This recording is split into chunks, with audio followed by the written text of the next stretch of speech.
से भी महत्वपूर्ण है, आध्यात्मिक रूप से भी महत्वपूर्ण है, सामाजिक और धार्मिक दृष्टिकोण से भी बड़ा महत्वपूर्ण है। साथियों, महाकुंभ के पीछे की कहानी क्या है? अगर हम हिंदू पौराणिक कथाओं पर ध्यान दें तो इसकी कहानी जो हिंदू पौराणिक ग्रंथ हैं उनमें आपको मिल जाएगी। ये एक ऐसी कहानी है जिससे आज भी बहुत सारे लोग परिचित नहीं हैं। तो मेरा उद्देश्य है कि इस जानकारी को लोगों तक पहुंचाया जाए कि आखिर महाकुंभ का आयोजन क्यों किया जाता है।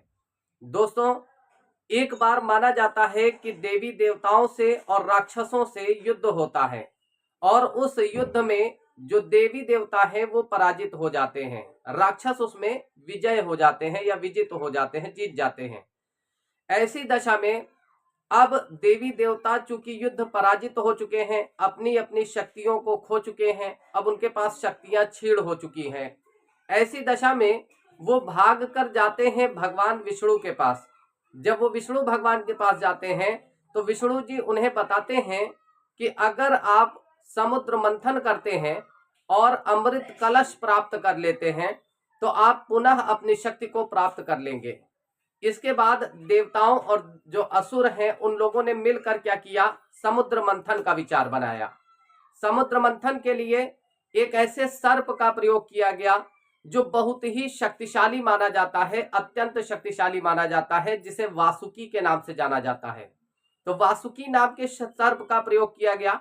मंथन करते समय एक छोर तो देवी देवताओं ने पकड़ रखा था और जो दूसरा छोर है वो असुरों द्वारा पकड़ा गया था। कहते हैं कि जब मंथन किया गया तो उससे काफी सारी जो कीमती चीजें हैं या बहुत सारी जो है ऐसी वस्तुएं प्राप्त हुई बहुमूल्य, जिनका कोई मूल्य नहीं है। जब मंथन किया गया तो वो समुद्र से बाहर निकलती हैं। इसके बाद जब अमृत कलश निकला तो अमृत कलश को लेकर भागम भाग मच गई, क्योंकि अमृत कलश से देवी देवताओं का जो अस्तित्व था वो बने रहने वाला था, उनकी जो शक्ति थी वो उन्हें पुनः वापस मिलने वाली थी। तो इसको लेकर और असुर ये नहीं चाहते थे, वो ये चाहते थे कि हमारा ही राज चले। तो इसी वजह से इसको लेकर भगदड़ मच जाती है। देवी देवता अपनी तरफ भागते हैं और राक्षस अपनी तरफ लेकर अमृत कलश को भागते हैं।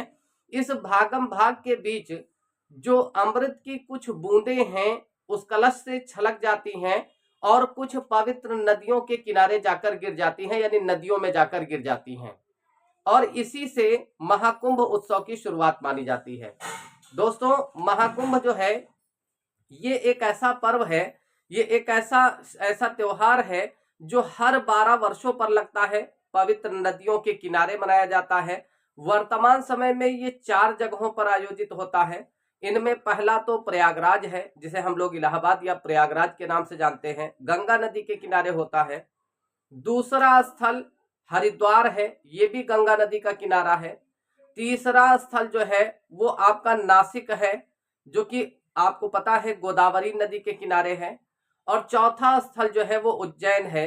तो इन 4 स्थानों पर, क्षिप्रा के किनारे, ये 4 स्थान ऐसे हैं जहां पर इस त्योहार का आयोजन किया जाता है। ये एक ऐसा पर्व है जो धार्मिक दृष्टिकोण से भी महत्वपूर्ण है, साथ ही साथ राजनीतिक दृष्टिकोण से भी महत्वपूर्ण है, आध्यात्मिक महत्व भी है, सांस्कृतिक महत्व भी है। इसे मोक्ष प्राप्ति का मार्ग माना गया है। आशा करते हैं कि आज की वीडियो में दी गई जानकारी आपको अच्छी लगी होगी और आप ये समझ पाए होंगे कि आखिर महाकुंभ का आयोजन क्यों किया जाता है। ये एक ऐसा त्योहार है दोस्तों जहां पर उत्तर से लेकर दक्षिण तक सभी कोने के जो हिंदू भाई हैं वो इकट्ठा होते हैं और साथ ही साथ वहां पर पूजा करते हैं, हवन करते हैं, स्नान करते हैं, दान पुण्य किया जाता है, अच्छे कार्यों के प्रति एक जो है कह सकते हैं ऊर्जा प्राप्त की जाती है। तो आशा करते हैं कि आज की ये वीडियो आपको पसंद आई होगी। अगर जानकारी अच्छी लगी है तो वीडियो को लाइक और शेयर जरूर करिएगा। अगली वीडियो में ऐसी ही एक रोचक जानकारी के साथ मुलाकात होगी। मिलते हैं, तब तक के लिए नमस्कार साथियों।